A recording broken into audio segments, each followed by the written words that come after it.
নিত্য নতুন আয়োজনে আল হেরা বাংলা ওয়াজ। হযরত আবু হুরায়রা রাদিয়াল্লাহু তাআলা আনহু থেকে বর্ণিত, তিনি বলেন সাহাবাদের এক জামাত নবীজির দরবারে গেল। ক্বালু ইয়া রাসূলুল্লাহ, গিয়ে বলতে লাগলো, গো আল্লাহর নবী, ইন্নাকা তুদাইবুনা, আপনি না আমাদের সাথে অনেক সময় রসিকতা করেন। সাহাবারা বলতেছে নবীরে, ইয়া রাসূলুল্লাহ, আপনি আমাদের সাথে অনেক সময় রসিকতা করেন, তখনও কি আপনি সত্য বলেন? নবীরে প্রশ্ন করছে। নবীজি কি বলে জানেন? ওয়াল্লাহি ইন্নী লা আকুলু ইল্লা হাক্কা, আমি রসিকতা করেও যদি কিছু বলি তখনও সত্য বলি। তাহলে কি বুঝলেন? নবীজি রসিকতা করে মিথ্যা বলতেন না সত্য? এটা বোঝানোর জন্য আমি রসিকতা করেও যে নবীজি সত্য বলতেন, এটা আপনাদেরকে বোঝানোর জন্য আমি দুইটা দৃষ্টান্ত শোনাই। এক, তিরমিজি শরীফের বর্ণনা, শামাইলে তিরমিজির বর্ণনা। ওয়া আনিল হাসানি রাদিয়াল্লাহু তাআলা আনহু ক্বাল, হযরত হাসান থেকে বর্ণিত, তিনি বলেন, আতাতা আজুজুন নবী সাল্লাল্লাহু আলাইহি ওয়াসাল্লাম, এক বৃদ্ধা মহিলা নবীজির দরবারে আসলো। নবীজির কাছে এক মহিলা আসছে, বৃদ্ধা মহিলা। ফাকালাত ইয়া রাসূলুল্লাহ, এসে বলতে লাগলো, হে আল্লাহর রাসূল, উদউলি আন ইউদখিলানি আল্লাহুল জান্নাহ, আপনি আমার জন্য একটু দোয়া করে দেন, আল্লাহ যেন আমাকে জান্নাত দান করেন। সুবহানাল্লাহ। নবীজি আমার জন্য দোয়া করেন না? নবীর কাছে একটা আবদার করছে, দরখাস্ত। নবীজি কি বলে জানেন? আল্লাহর রাসূল বলে, ইয়া উম্মা ফুলান, হে উমুকের মা, ইন্নাল জান্নাহ লা ইয়াদখুলুহা আজুজ, না, তোমার মতো যারা বৃদ্ধা, এই বৃদ্ধা মহিলারা কখনো জান্নাতে যেতে পারবে না। নবীজি একটা কথা বলছে, এটা তিরমিজির বর্ণনা। ফাওয়াল্লাতিল আজুজ তাবকি, মহিলাটা কান্না শুরু করছে। নবীজির দরবার থেকে একটা দৌড় দিয়ে বের হয়ে গেছে। নবীজি বলছে, আমি জান্নাতে যেতে পারবো না, না জানি আমার উপরে আল্লাহ তাআলা নারাজ, এই ভয়ে একটা দৌড় দিছে। আল্লাহর রাসূল সাহাবাদেরকে বলতে লাগলেন, আখবিরুহা, ও সাহাবারা, তোমরা এই বৃদ্ধা মহিলাটাকে সুসংবাদ শোনায়া দাও, সে আমার কথা বুঝতে পারে নাই। কি? আন্নাহা লা তাদখুলুহা ওয়া হিয়া আজুজ, আমি যে বললাম কোন বৃদ্ধা মহিলা জান্নাতে প্রবেশ করবে না, এর অর্থ হলো যারা মুমিনা, আবেদা, কানেতা, সালেহা, যারা ইসলামের ভিতরে নিজেকে পরিচালনা করবে, ওই মহিলারা মৃত্যুর পরে আল্লাহ পাক এদেরকে বৃদ্ধা অবস্থায় জান্নাত দিবে না, তবে দিবে চিরকুমারী বানায়া জান্নাত। সুবহান। সে আমার কথাটা বুঝতে পারে না। এবার নবীজি একটা দলিল দিয়েছেন। রাসূল বলেন, ফা ইন্নাল্লাহ তাআলা ইয়াকুল বিসমিল্লাহির রহমানির রহিম, ইন্না আনশানাহুন্না ইনশাআ ফাজআলনাহুন্না আবকারা।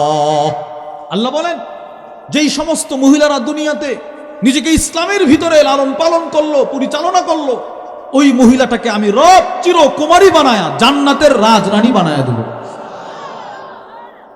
এবার হাদিসটা বুঝে থাকলে বলেন তো, নবী যে মহিলাকে বলল কোন বৃদ্ধা মহিলা জান্নাতে যাবে না, এটা কি মিথ্যা বলছে না সত্য? সত্য। দেখছেন, রসিকতা করে বলছে কিন্তু সত্য বলছে। দৃষ্টান্ত নম্বর 2, কখনো কখনো আমাদের নবীজি রসিকতা করে কিছু বলতেন। দুনিয়ার টেকনোলজি, দুনিয়ার জ্ঞান বিজ্ঞানের দৃষ্টিতে কথাটা অবাস্তব, যেটা নবীজি বলছে এটা অবাস্তব, কিন্তু রসুলের মুখ থেকে যেহেতু বের হয়েছে, আল্লাহ পাক এটাকে পৃথিবীতে বাস্তবে রূপান্তরিত করে দিছে। আল্লামা ইমাম শামসুদ্দিন আহমদ ইবনে মুহাম্মদ উসমান আদ-দাহাবি, ইমাম দাহাবি তার বিখ্যাত কিতাব সিয়ারু আ'লামিন নুবালার মধ্যে লেখেন, ওয়া আন সাঈদ ইবনে জুমহান قال سألت সাফিনাতা আন ইসমিহি, হযরত সাঈদ ইবনে জুমহান বলেন, নবীজির একজন সাহাবীর নাম ছিল হযরত সাফিনা। আমি তাকে প্রশ্ন করলাম, ভাই তোমার নাম সাফিনা কেন? কারণ সাফিনা কোনো মানুষের নাম হতে পারে না। সাফিনা শব্দের অর্থ হলো নৌকা। বলেন, সাফিনা শব্দের অর্থ কি ভাই? সবাই বলেন কি? নৌকা। নৌকা নৌকা ব্যবধান আছে। মুজামুল ওয়াসিতের মধ্যে এর তরজমা লেখা হয়েছে, মারকাবুন বাহরিয়্যুন লিনাকলিল মুসাফিরিন ওয়াল বাদাই', এমন নৌকাকে সাফিনা বলে যেই নৌকা মানুষ ও মানুষের যাবতীয় মালামাল সহ নদীর এপার থেকে ওপারে পারাপার করে। কিছু আছে ছোট নৌকা, শুধু মানুষ পারাপার করে, আর কিছু আছে বড় নৌকা, বড় জাহাজ, স্টিমার, এগুলো মালামাল পারাপার করে। তো সাফিনা হলো ওই বড় নৌকা।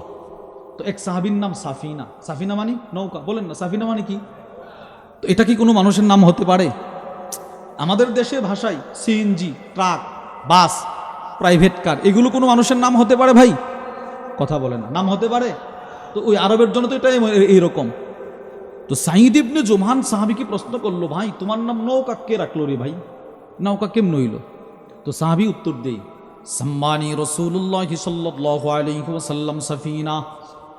ভাই আমার নাম সাফিনা, আমার আম্মাও রাখে নাই, আব্বাও রাখে নাই, নবীজি রেখেছেন।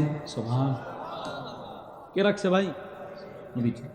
এবার সাঈদ ইবনে জুমহান তো আশ্চর্য, লিমা সাম্মাকা সাফিনা, রাসূল তোমার নাম সাফিনা রাখছে? আমার কাছে একটা কিতাব আছে, আমার কাছে যেই সমস্ত সাহাবাদের নাম নবীজি পরিবর্তন করছে। নবীজি জিজ্ঞেস করতেন নাম কি? অমুক। না, তোমার নামটা সুন্দর না। নবীজি অনেক সাহাবীর নাম অসুন্দর নামকে নবীজি সুন্দর নাম দিয়ে পরিবর্তন করছে। সুবহানাল্লাহ বলে। এজন্য আজকে পর্যন্ত আমাদের কওমি মাদ্রাসায় যত ছাত্র ভর্তি হয়েছে, কোন ছাত্রের নাম যদি ভিন্ন হয়েছে, ইসলামের সাথে সাংঘর্ষিক, অর্থবোধক নয়, সুন্দর না, তো সাথে সাথে উস্তাদ নাম পরিবর্তন করে। প্রথম কাজটাই, ছেলে নিয়ে গেছেন, হুজুর জিজ্ঞাসা করবে তোমার নাম কি? এই যেই মাত্র নামটা বলবে, সাথে সাথে হুজুর বলবে না এইটা নাম হতে পারে না, পরিবর্তন করে না বলেন?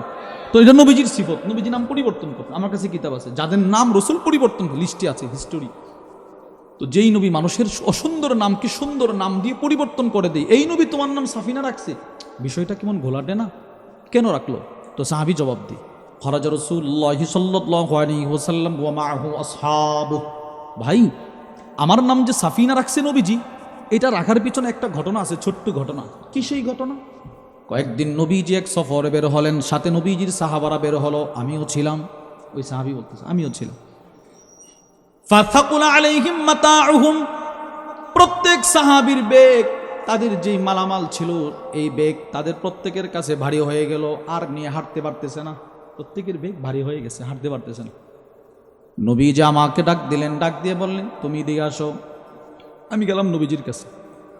আল্লাহর রাসূল বললেন ওবসুত কিসাআক, বেটা তুমি তোমার চাদরটা এখানে বিছিয়ে দাও। সুবহানাল্লাহ বলেন, তুমি তোমার বড় চাদরটা এখানে বিছিয়ে দাও। তো তিনি চাদরটা ছড়ায় বিছিয়ে দিয়েছে। নবীজি সব সাহাবাদেরকে বলতে লাগলেন তোমরা তোমাদের সবার মালামালগুলো তার চাদরের উপরে রেখে দাও, রেখে দাও। তো সবাই রেখে দিছে। প্রত্যেকের কাছে প্রত্যেকের মালামাল ভারী ছিল, এখন সবগুলো এক জায়গায়। এখন এখানে যে পুরোটা মিলে একটা ব্যাগ হবে, এটা কি ওজন কম হবে না বেশি? সবটারে একসাথে বাঁধছে। নবীজি আবার এই সাহাবীরে ডাক দিয়ে বলে ইহমিল ফা ইন্নামা আনতা সাফিনা, পুরাটা মাল তুমি তোমার কাঁধে বহন করো। আমি রাসূল দেখতে পাচ্ছি তুমি একটা জলজন্ত নৌকা, তুমি সাফিনা, তুমি জাহাজ, তুমি এটা বহন করো। একটা জাহাজের কি পরিমাণ শক্তি, একটা জাহাজের শক্তি কি আপনার আমার শরীরে আছে? এই জন্যই বলছিলাম, নবী তো তারা জাহাজ বলছে। দুনিয়ার জ্ঞান বিজ্ঞানের দৃষ্টিতে এটা অবাস্তব। একটা মানুষের শরীরে জাহাজের শক্তি কখনোই আসতে পারে না। সাহাবী কি বলে জানেন?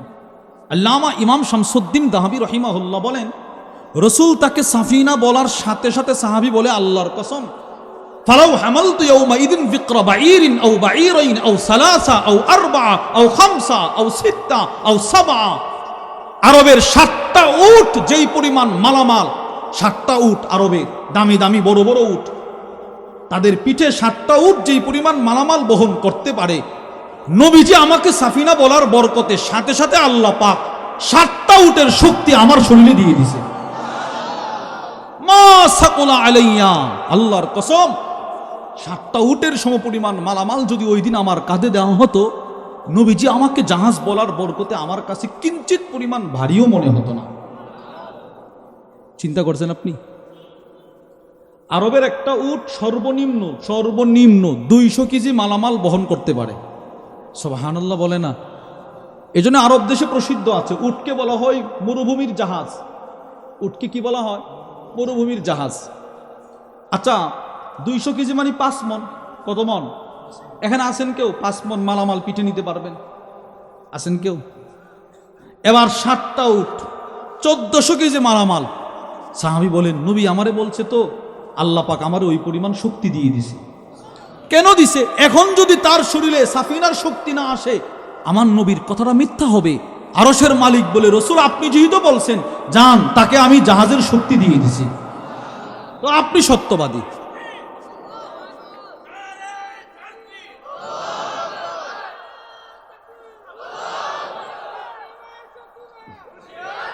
এরপরেও আপনার নবীজি বলছে তো, এরপরেও আপনার কথাটা সত্য থাকো আল্লাহ। এই যে নবীজি জীবনে মিথ্যা বলে নাই, রসুল জীবনে কি বলে নাই, কথা রসুল জীবনে কি বলে নাই, মিথ্যা বলে নাই। তাহলে 1 নাম্বার, নবীজি সত্যবাদী সাক্ষী দিছে কে ভাই? 2, নবীজি সত্যবাদী সাক্ষী দিয়েছেন নবী নিজে, নিজেকে নিজে। রসুল রসিকতা করেও সত্য বলতেন, রাগের হালতেও সত্য। 3য় পয়েন্ট, রসুল সত্যবাদী সাক্ষী দিয়েছেন সাহাবা ইকরাম। সুবহানাল্লাহ বলেন। আমি আপনাদেরকে সাহাবারা নবীজির সততার সাক্ষী দিয়েছে 2টা দৃষ্টান্ত শোনাবো। দৃষ্টান্ত নম্বর 1, নাসাই শরীফের বর্ণনা। وعن عمارة بن خزيمة أن عمه حدثه وهو من أصحاب النبي صلى الله عليه وسلم ابتاع فرسا من أعرابي। নবীজির সাহাবী হযরত উমর ইবনে খুজাইমা, তিনি নবীর তার চাচা নবীজির এক সাহাবীর মাধ্যমে বর্ণনা করেন, আল্লাহর রাসূল এক গ্রাম্য ব্যক্তি থেকে একটা ঘোড়া কিনলেন। ঘোড়া কি কিনছে ভাই? এক গ্রাম্য বধূ মানুষ। যদিও এখানে হাদিস আসছে গ্রাম্য লোক, কিন্তু পুরাটা হাদিস শুনলে বুঝবেন ও গ্রাম্য ছিল কিন্তু মুনাফিক ছিল। সে কি ছিল ভাই? মুনাফিক। তার কাছ থেকে নবী একটা ঘোড়া কিনছে। এবার নবীজির কাছে নগদ অর্থ নাই, মানে মূল্যটা রসুলের কাছে সাথে ছিল না। নবীজি তারে বলতেছে, ভাই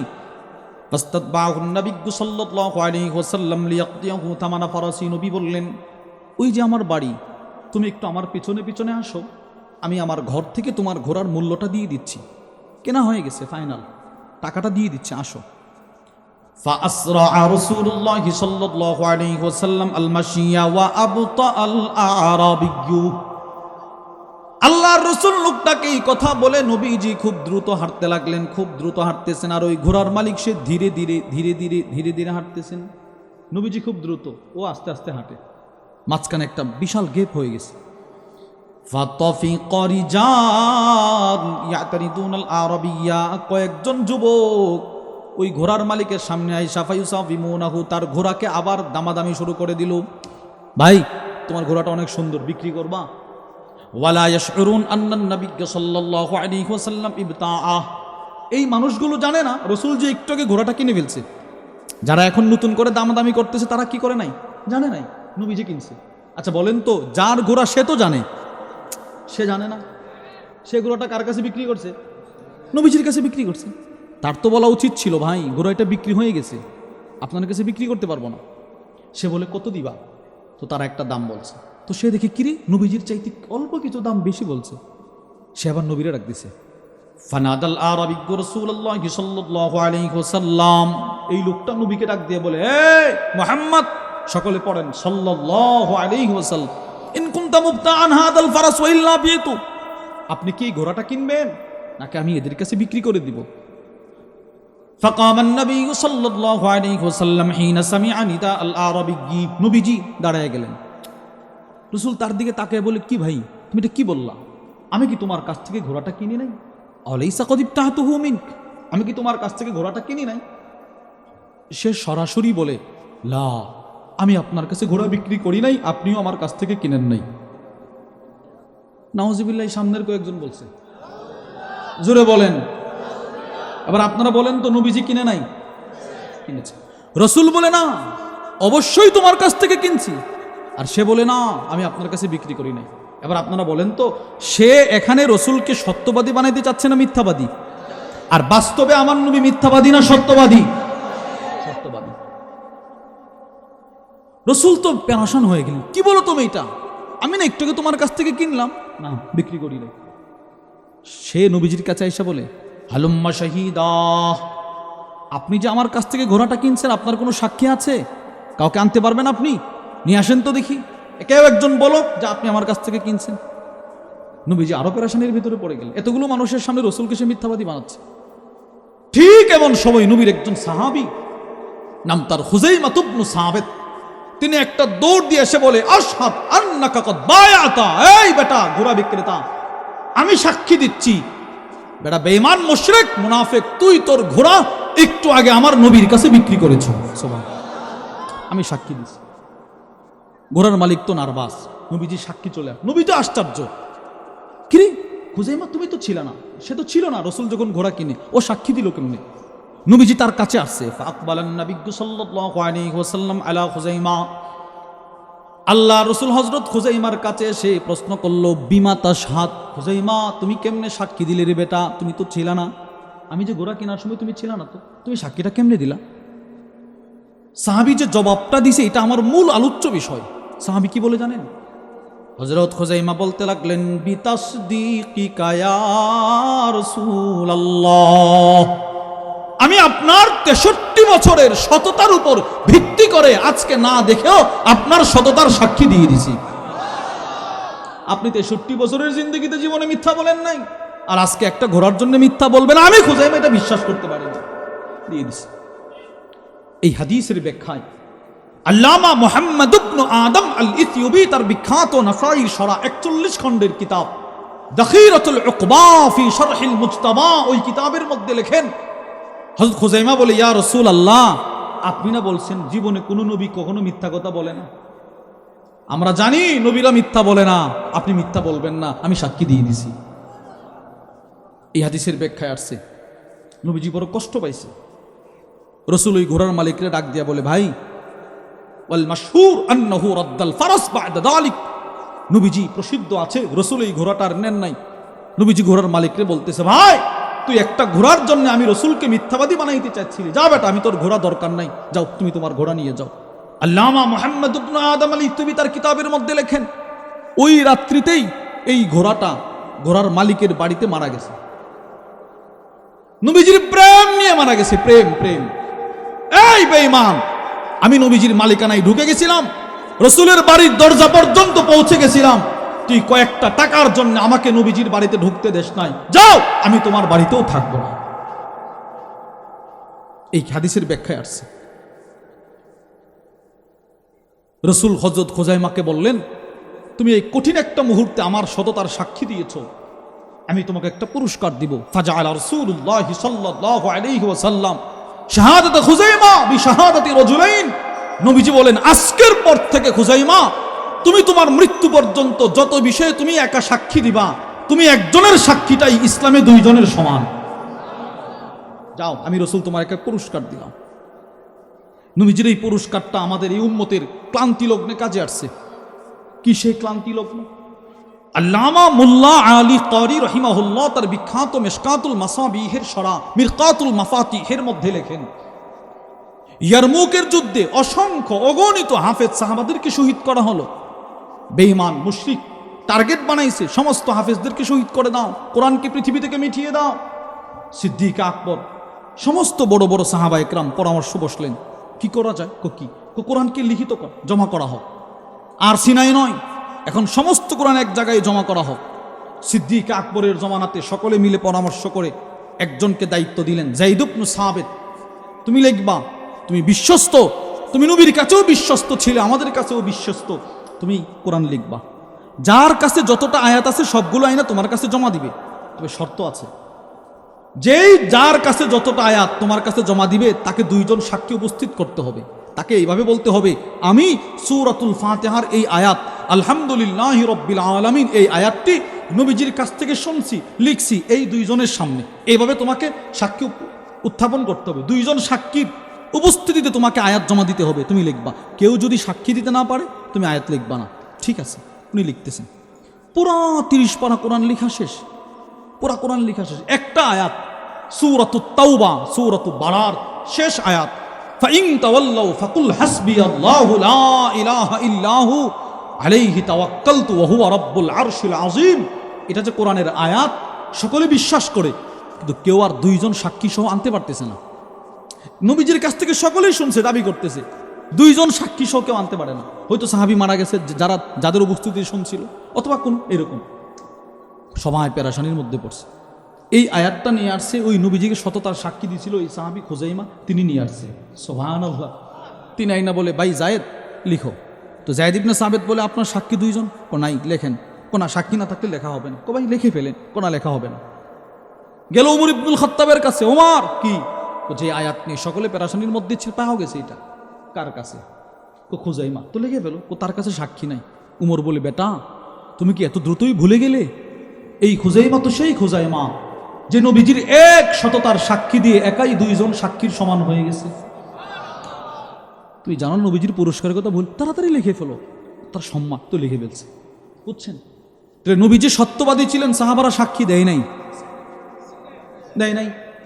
দৃষ্টান্ত নম্বর 2, সিলসিলাতুল আহাদিসিস সহিহার বর্ণনা আম্মাজান হযরত আয়েশা আস-সিদ্দিকা রাদিয়াল্লাহু তাআলা আনহা থেকে বর্ণিত। তিনি বলেন, বিসমিল্লাহ,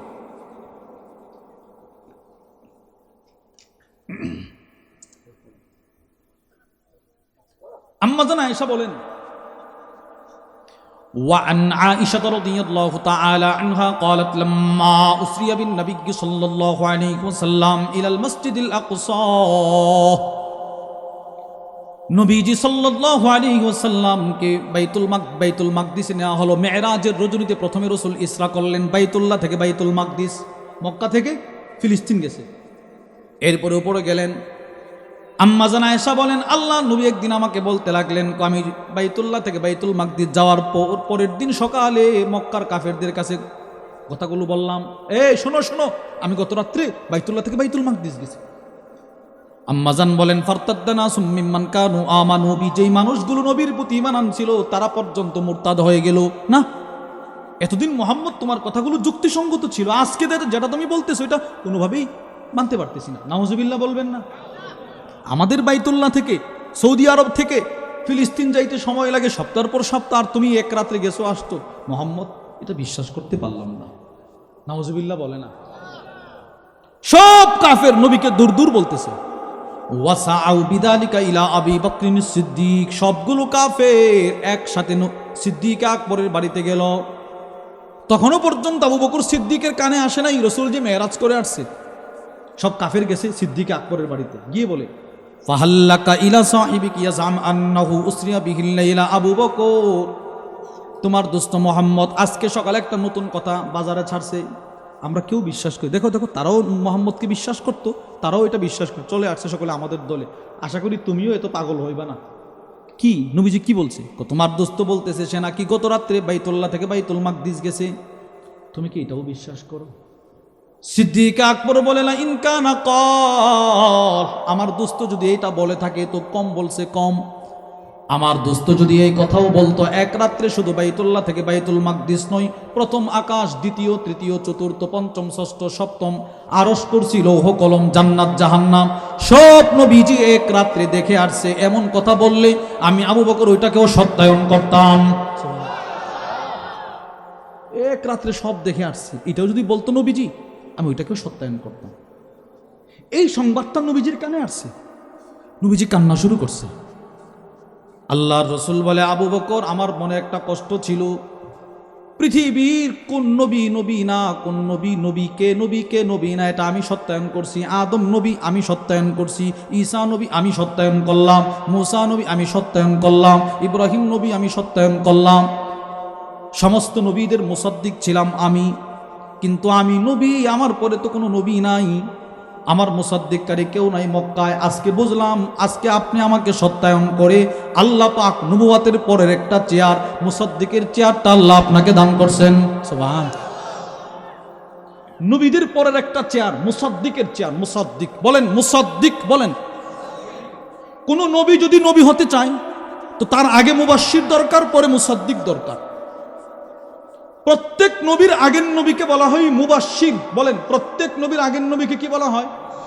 মুবাশশির মানে সুসংবাদ প্রদানকারী। আর প্রত্যেক নবীর পরের নবীকে বলা হয় মুসাদ্দিক। আমার রাসূল যে পৃথিবীতে আসবেন, আদম থেকে ঈসা প্রত্যেক নবী এর সুসংবাদ দিয়ে গেছেন। সুবহানাল্লাহ। সর্বশেষ পয়গম্বর ঈসা সূরাতুস সফ 28 নম্বর পারার 11 নম্বর পৃষ্ঠায় আসছে। তিনি বলেন, বিসমিল্লাহির রহমানির রহিম, وَإِذْ قَالَ عِيسَى ابْنُ مَرْيَمَ يَا بَنِي إِسْرَائِيلَ إِنِّي رَسُولُ اللَّهِ إِلَيْكُمْ مُصَدِّقًا لِمَا بَيْنَ يَدَيَّ مِنَ التَّوْرَاةِ وَمُبَشِّرًا بِرَسُولٍ يَأْتِي مِنْ بَعْدِي اسْمُهُ أَحْمَدُ। পয়গম্বর ঈসা বলে, যত নবী আল্লাহ পাঠিয়েছেন, যত আসমানি কিতাব সবগুলোকে আমি সত্যায়ন করলাম। আমার পর একজন নবী আসবে, তার নাম আহমদ, মুহাম্মদ, আমি তার সুসংবাদ দিয়ে গেলাম। সুবহানাল্লাহ। এবার আমার নবীর পরে আর কোনো নবী নাই। আমার নবীর পরে আর কোনো নবী, জোরে বলে না, না এটা জোরে বলতে হবে। আমার নবীর পরে কোনো নবী আছে? কোনো নবী আছে? আমার নবীর পরে কেউ নিজেকে নবী দাবি করলে সে কি? জোরে বলেন, সে কি? তাহলে ফলাফল কি দাঁড়াইলো? কাদিয়ানি নিজেকে নবী দাবি করেছে, তারা কি? সমস্ত কাদিয়ানি কি? আরো জোরে বলেন, কাদিয়ানি কি? বলেন কাফের, কাফের, কাফের, কাফের। কে কে কি? তারা কি? আমাদের উলামায়ে কেরামের একটাই বক্তব্য, গত নভেম্বর মাসের 15 নভেম্বর বাংলাদেশের ইতিহাসে সর্ববৃহৎ খতমে নবুওয়াত সম্মেলন অনুষ্ঠিত হয়েছেন। দেশের বিজ্ঞ বিজ্ঞ উলামায়ে কেরাম, বহির্বিশ্বের বড় বড় ইসলামিক স্কলাররা সকলে একত্রিত হয়েছে। প্রত্যেকের একটাই দাবি, আমাদের এই দেশে হিন্দু বসবাস করে, বৌদ্ধ বসবাস করে, খ্রিস্টান বসবাস করে, এদের একটা ধর্মীয় পরিচয় আছে, এরাও মুসলিম। ঠিক আমাদের দেশে যেই সমস্ত কাদিয়ানীরা বসবাস করে তারাও মুসলিম হিসাবে থাকতে হবে, মুসলিম পরিচয়ে থাকার কোনো সুযোগ নাই। নারায়ে তাকবীর, নারায়ে তাকবীর, নবীর পরের নবী নাই, সংসদে আইন চাই, নারায়ে তাকবীর। বলেন কাদিয়ানি, জুড়ে বলেন কাদিয়ানি, আবার বলেন কাদিয়ানি। এজন্য আমি এখন সব জায়গায় বলি, আমার দেশের যুব সমাজ, আমার দেশের অনেক যুবক আছে, অনেক শ্রমিক আছে, অনেক সিএনজি চালক, ভ্যান চালক আছে, অনেক চাকরিজীবী আছে, নামাজ পড়ে না, কিন্তু নামাজ না পড়া যে একটা অপরাধ সেটা বিশ্বাস করে। পড়ে না? অনেক আছে নামাজ পড়ে না, পড়ে না, কিন্তু সেটা মানে হুজুর নামাজ দিয়ে পড়ি না, একটা অপরাধ করছি, ভুল করছি, আল্লাহ যদি ক্ষমা করে। ওই রকম মানুষ, ওর সামনেও কেউ যদি আমার নবীর সম্মান নিয়ে, আমার নবীর আজমত হুরমতের চাদর টান দেয়, ওই সাধারণ কৃষক শ্রমিকটাও ঘরে বসে থাকবে না। বলেন সে ঘরে বসে থাকবে না? তার ভিতরে নবীর একটা প্রেম আছে, আছে। এটা আমার কথা না, আল্লামা শাইখুল ইসলাম তাকি উসমানী, বর্তমান বিশ্বের সবচাইতে বড় আলেম যাকে বলা হয় আল্লামা শাইখুল ইসলাম তাকি উসমানী, ওনার বিখ্যাত কিতাব বুখারীর শরা ইনআমুল বারি উর্দু, ওই কিতাবের মধ্যে নিয়ে আসছে প্রথম খণ্ডে। হযরত লেখেন, হিন্দুস্তানের এক মদখুর ছিল, মদখুর। বলেন কি খুর ছিল ভাই? ও মদ পান করতো আর কি, মদখুর। একদিন মদ পান করে রাস্তার পাশে বসে মাতলামি করতেছে, এরকম ভাবে মাতলামি করতেছে। তো এক নাস্তিক তার কাছে আসছে, আল্লামা তাকি উসমানী লিখতেছে, আয়সা বলতেছে, দোস্ত তুই তো কবি, আবার কবি ছিল, তুই তো কবি, অশ্লীল কবিতা লিখতো, তোর এলাকাতে আরেকটা কবি আসছে রে, ওর কবিতা অনেক সুন্দর, তোর দৃষ্টিতে ওই কবিতা কেমন? তো মদখুর মদের মাতলামিতে বলতেছে, তোর বেটা আমি ছাড়া যেটা আছে আমার এলাকায় ওইটা পাগল। ওইটা কি? তার ওই হিতাহিত জ্ঞান নাই, সে মাতলামির কারণে ওরে পাগল বলতেছে। তো নাস্তিক দ্বিতীয় প্রশ্ন করলো, দোস্ত তোর দৃষ্টিতে অমুক বিজ্ঞানী ফালসাফা সে কেমন রে? তো মদখুর বলতেছে, ওই বিজ্ঞানীটাও পাগল, অর্থাৎ তার মাথা তো ঠিক নাই, যার নামই বলতেছে সে তারই কি বলতেছে? পাগল। এখন নাস্তিক চিন্তা করলো, ও শুধু মদ পান করে, ওরে তো চিরস্থায়ী জাহান্নামী বানাইতে পারি নাই, কিভাবে তার চিরস্থায়ী জাহান্নামী বানানো যায়? সে তৎক্ষণাৎ তৃতীয় নম্বরে চিন্তা করলো, ওই কবিরও বলল সে পাগল মাতলামির কারণে, ওই বিজ্ঞানীকেও বলল সে পাগল মাতলামির কারণে, তৃতীয় নম্বরে যদি নবী মোহাম্মদের নামটা আমি তারে দিতে পারি, আর সে যদি বলে মোহাম্মদ, নাউজুবিল্লাহ বলেন না, আমি আর শব্দটা বললাম না আমার নবীর শানে, সে যদি রসুলকেও একটা গালি দিয়ে দেয় তো আমি সাকসেস, নাউজুবিল্লাহ বলে না, সে চিরস্থায়ী জাহান্নামী হয়ে গেল, তার ঈমান হনন হয়ে গেল, চুরি হয়ে গেল। তৃতীয় নম্বরে ওই নাস্তিক বলতেছে, দোস্ত ওই কবিও পাগল, ওই বিজ্ঞানীও পাগল, দোস্ত মোহাম্মদ কেমন রে? বুঝছেন? সাথে সাথে মদখুর, ও কিন্তু মদ পান মাতলামি। আল্লামা তাকি উসমানী বলেন, মদের বোতলটা তার হাতে ছিল, এইভাবে সে জমিনে নিক্ষেপ করছে, ফিক মেরে ফেলে দিছে, ফেলে ওই নাস্তিকের গলাটা চাপ দিয়ে ধরছে, এইভাবে ধরছে, এই বেটা বেঈমান, আমি মদখুর হতে পারি, কিন্তু তুই আমার জিন্দেগির সর্বশেষ সম্বল ইমানটা চুরি করতে চাইছিলি। এখন চিন্তা করছেন আপনি? আমি মদখুর হতে পারি, তুই আমার জিন্দেগির সবচেয়ে দামি জিনিসটা চুরি করতে চাইছিলি। এই বেটা, আমি মদখুরের সামনেও কেউ যদি আমার নবীর সম্মান নিয়ে চিনিমিনি খেলে, ও আমার বাপ হলো, আমার দুস্থ হলো, আমি আমার নবীর জন্য নবীর দুশমনকে হত্যা করতে দ্বিধাবোধ করব না। আমি আপনাদেরকে বলতে চাই, আমরা আমাদের রসুলকে নিজের জানের চাইতে বেশি ভালোবাসি, আমরা আমাদের মা বাবার চাইতে বেশি ভালোবাসি, পৃথিবীর সব কিছুর চাইতে নবীকে বেশি ভালোবাসি। আমার নবীর দুশমনের বিরুদ্ধে কেউ যদি আমার নবীর সম্মান নিয়ে চিনিমিনি খেলে, আমার নবীর আসমত নিয়ে চিনিমিনি খেলে, আমাদের আমাদেরকে ডাক দেয় বাংলার রাজপথে নিজের বুকের তাজা রক্ত ঢেলে দিতে কারা কারা প্রস্তুত আছে দেখতে চায়। নারায়ে তাকবীর, নারায়ে তাকবীর। ইসলামের শত্রুরা আমার নেতা, তোমার নেতা, আমরা নবীর সেনা, আমরা নবীর সেনা। তাহলে আমার নবীর পরে কোন নবী, আমার নবীর পরে কোন নবী নিজের সন্তানকে নবীর প্রেম শিখান, নবীর প্রেম, নবীর প্রেম শিখান। আল্লামা আব্দুর রাউফ আল মানাভি রাহিমাহুল্লাহ তার বিখ্যাত কিতাব ফাইদুল কাদির শারহুল জামিউস সগীর মিন আহাদিসিল বাশীর ওয়ান নাযীর, ওই কিতাবের মধ্যে লিখেছেন প্রত্যেক মা বাবার উপরে ফরজ, মা বাপ কৃষক হোক, দিনমজুর হোক, সাধারণ মানুষ হোক, তার উপরে ফরজ নিজের সন্তানকে সে নবী চিনাবে। সুবহানাল্লাহ বলেন, বলেন কি চিনাবে, বলেন কি চিনাবে? হ্যাঁ, সাহাবা ইকরাম নিজের সন্তানকে নবী চিনাইতেন। একদম ছোট মা বাপ এক দুধের বাচ্চাকে পর্যন্ত নবী চিনাইছে। সুবহানাল্লাহ। আমাদের কওমি মাদ্রাসায় ৬ষ্ঠ শ্রেণী মিজান জামাতে একটা কিতাব আছে তারিখুল ইসলাম, ছোট্ট একটা কিতাব ইতিহাসের। ওই কিতাবের মধ্যে আসছে রাসূলুল্লাহ সাল্লাল্লাহু আলাইহি ওয়াসাল্লামের জমানায় মহিলারা নিজের সন্তানকে দুধ পান করাই তো এই নিয়তে, আল্লাহ আমার এই ছেলে, আমার এই মেয়ে বড় হলে যেন আল্লাহ আল্লাহ আপনার জন্য আর আপনার রসুলের জন্য যেন শহীদ হতে পারে। চিন্তা করছেন আপনি? দুধের বাচ্চাটা দুধ পান করানোর সময় মা নিয়ত করত নিজের সন্তানকে নবী চিনান। আল্লাহু আকবার। আল্লাহর রসুল যদি মক্কা থেকে মদিনায় প্রবেশ করলেন, ওই দিন সমস্ত মানুষ নবীকে দেখার জন্য ছোটাছুটি শুরু করছে। ইবনে মাজার বর্ণনা, ওয়ান আব্দুল্লাহ ইবনে সালাম রাদিয়াল্লাহু তাআলা আনহু قال, হযরত আব্দুল্লাহ ইবনে সালাম থেকে বর্ণিত, তিনি বলেন লাম্মা কদিমা রাসূলুল্লাহ সাল্লাল্লাহু আলাইহি ওয়াসাল্লাম আল মাদিনা, আল্লাহর রাসূল যেদিন মক্কা থেকে মদিনায় প্রবেশ করলেন, ইনজাফালান নাসু কিবলাহু, মানুষ এক দৌড় শুরু করছে নবীকে দেখার জন্য। কে কার আগে দেখবে? এই হাদিসের ব্যাখ্যায় আল্লামা আহমদ ইবনে মুহাম্মদ ইমাম কাসতালানি, যিনি বুখারীর শরহ লিখছেন ইরশাদুস সারি, ওনার একটা কিতাব আছে আল মাওয়াহিবুল লাদুনিয়া বিল মিনাহিল মুহাম্মাদিয়া, ওই কিতাবের মধ্যে নিয়ে আসছে যেদিন নবীজি মক্কা থেকে মদিনায় প্রবেশ করলেন, ওই দিন সবাই তো রসুলকে দেখার জন্য ছোটাছুটি শুরু করছে, কিন্তু সবার আগে যারা ছিল তারা হলো মদিনার শিশু বাচ্চা। সুবহানাল্লাহ বলেন।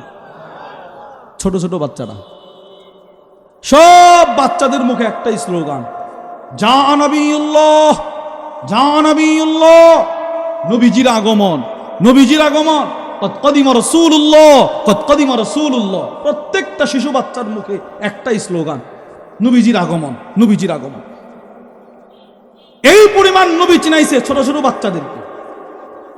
আরে কখনো কখনো 9 বছরের বাচ্চা, 8 বছরের বাচ্চা, শিশু বাচ্চা, 10 বছরের শিশু বাচ্চা, তারা পর্যন্ত নবীর জন্য, রসুলের সাথে জিহাদে যাওয়ার জন্য মাটিতে হামাগুড়ি দিয়ে কান্না শুরু করত।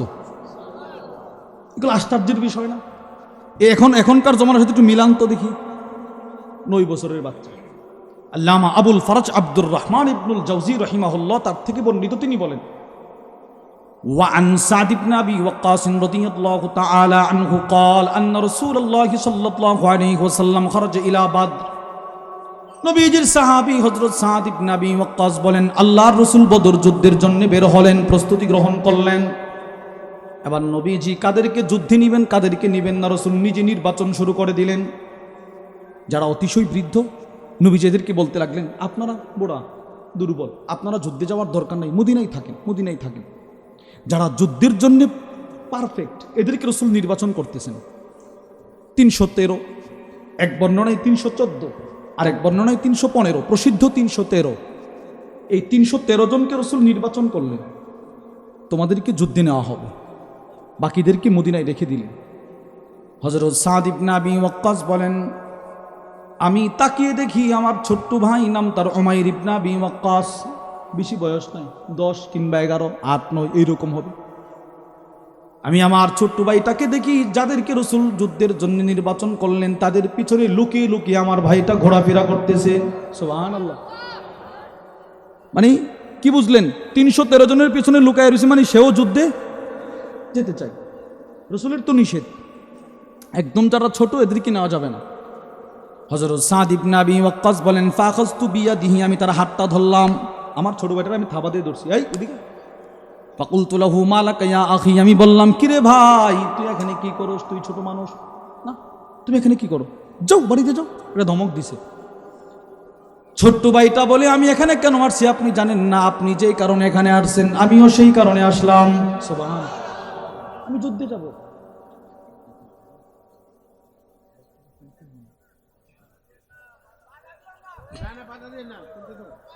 এটা আপনাদের ভালোর জন্য বলতেছে।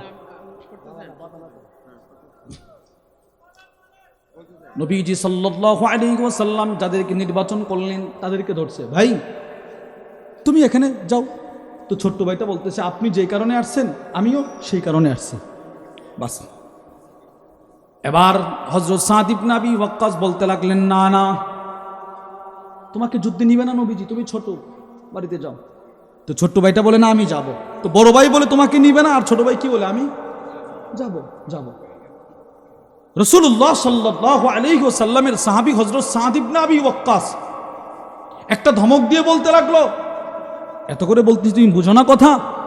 নবীজি তোমাকে নিবে না, তুমি তো ছোট, রাসূল নিষেধ করছে। কোন আমি যাব তো যাবই। একদম সে এই জায়গা থেকে নড়তেই নারাজ।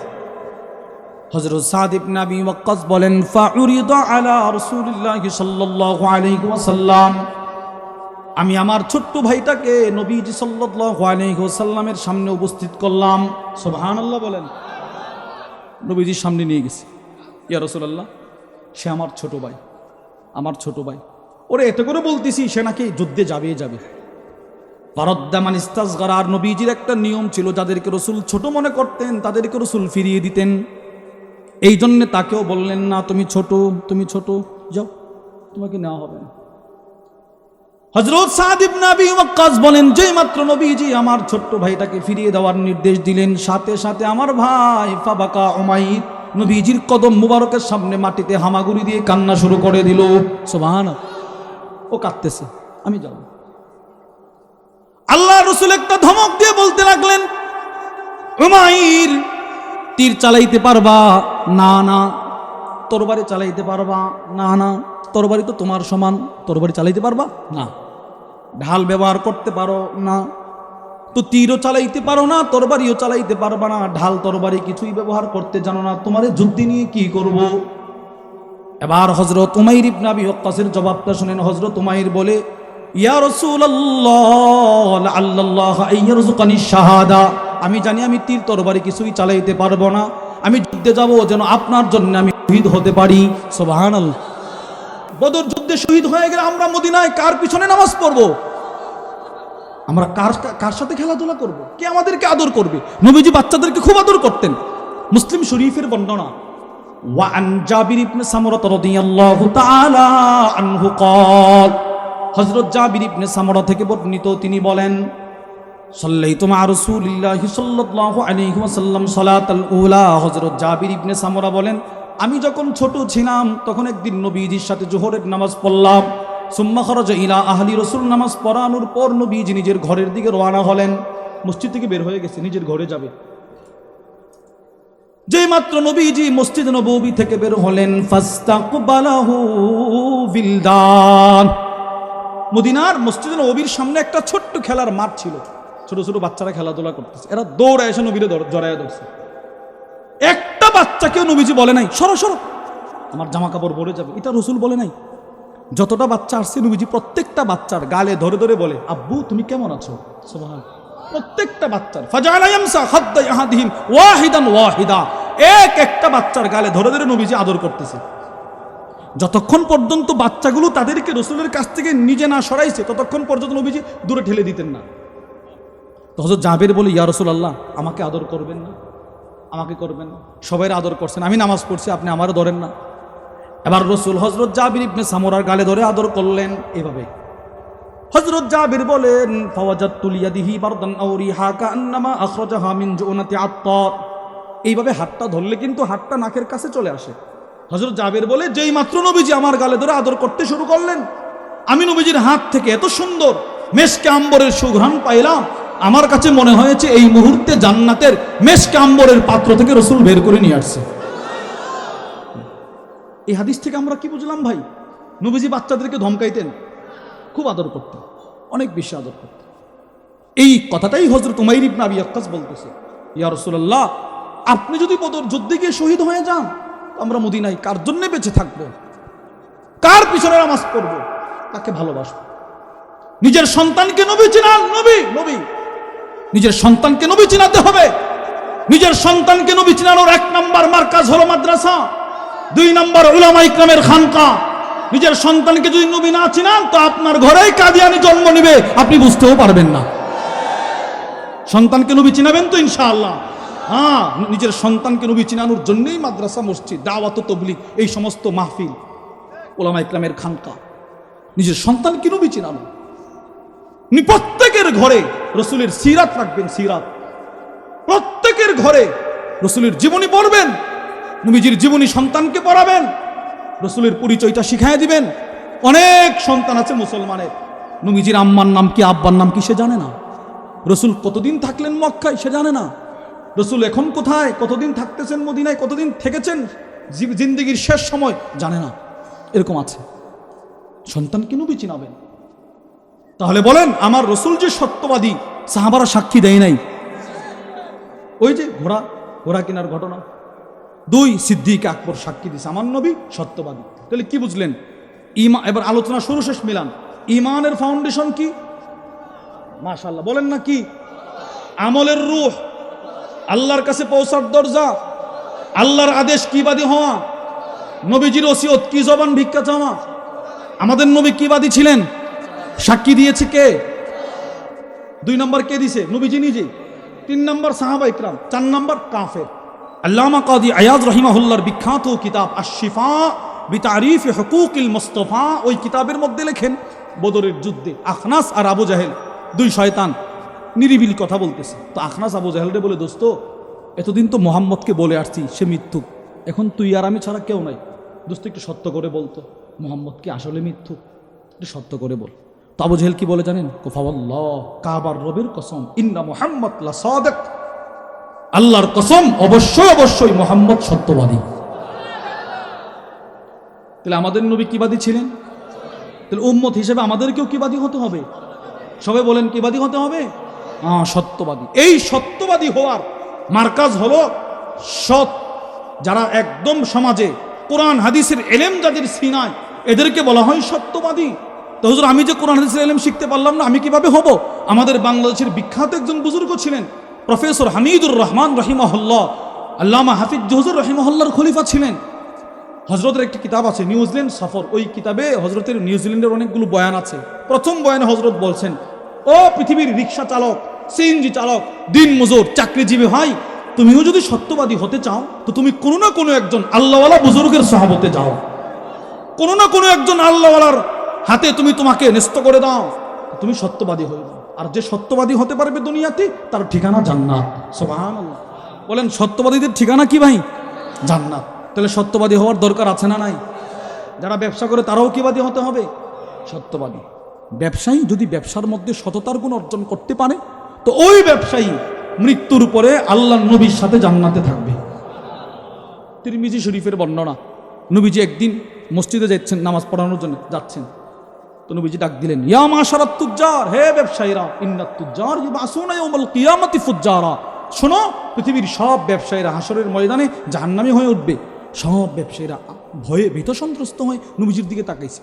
নবীজি বলে, তবে ইল্লা মানিত্তাকাল্লাহ, যেই ব্যবসায়ী আল্লাহকে ভয় করে, ওয়াবাররা, যেই ব্যবসায়ী ব্যবসার ফাঁকে ফাঁকে নেক কাজ করে, নেক কাজ, কাস্টমার থাকলে বেচা কিনা করে, কাস্টমার নাই, 6 তসবির আমল, তাসবিহাত পড়ে, কোরআন তেলাওয়াত করে, মুখে জিকির থাকে, জিকির জিকির জিকির। ওই ব্যবসায়ী 3 নাম্বার যে সততার গুণ অর্জন করছে, ওই 3 গুণ যেই ব্যবসায়ীর ভিতরে থাকবে, সে আমি নবীর সাথে জান্নাতে থাকবে। ভাই বলেন তো, আমাদেরকে সত্যবাদী হওয়ার দরকার আছে না নাই? তাহলে সত্যবাদী হওয়ার মেহনত করবো তো ইনশাআল্লাহ। মাদ্রাসা, মসজিদ, দাওয়াত ও তাবলীগ, উলামা ইকরামের খানকা, এই 4 জায়গায় গেলে নিজেকে সত্যবাদী বানানোর মেহনত করা হয়, নিজে সত্যবাদী হতে পারবেন। আল্লাহ আমাদের সকলকে সত্যবাদী হওয়ার মেহনত করার তৌফিক দান করেন, বলেন আমিন, জোরে বলেন আমিন। তাহলে সত্যবাদী হওয়ার মেহনত করবো তো ইনশাআল্লাহ। আপনি বলবেন হুজুর আমি কোথাও যাব না, তো এই যে এখন শুনছেন দিল না আর মিথ্যা বলবো না, তো এই একটু পরে দোকানে বসবেন, 4 জন মিথ্যা কথা বলবে, আপনি একজন সত্য কেমনে থাকবেন? তো এদের ঠেলায় আপনিও মিথ্যা কথা বলতে হবে। একটা মিথ্যা কথা, বুখারীর বর্ণনা, নবীজি বলেন একটা অযথা মিথ্যা কথা বান্দাকে জাহান্নামের এই পরিমাণ গভীরে ঢোকায়া দেয়, পৃথিবীর পূর্ব থেকে পশ্চিমের দূরত্ব যেই পরিমাণ, ওই পরিমাণ গভীরে বান্দাকে ঢোকায়া দেয়। এবার বলেন তো মিথ্যা পরিহার করার দরকার আছে না নাই? তাহলে আমরা কিবাদী হব? বলেন না কিবাদী হব? জুড়ে বলেন সত্যবাদী।